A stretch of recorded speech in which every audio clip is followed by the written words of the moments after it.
کله چې د ژوند نه ناامیده وي، غمونو او مشکلاتو راګیر کړی وي، زړه دې د غمونو نه دومره ډک وي چې هېڅ حد ونه لري، حالت دې زښته زیات خراب وي.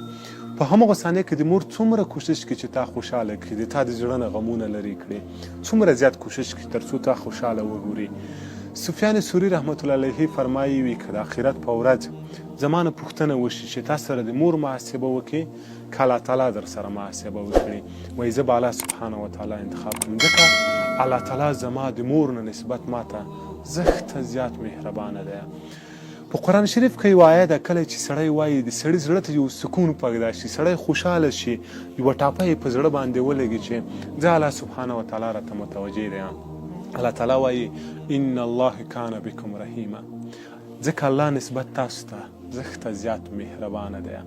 ځانونه مو الله ته وسپاره، انشاءالله الله تعالی به مو هېڅکله هم یوازې پرېنږدي. السلام علیکم.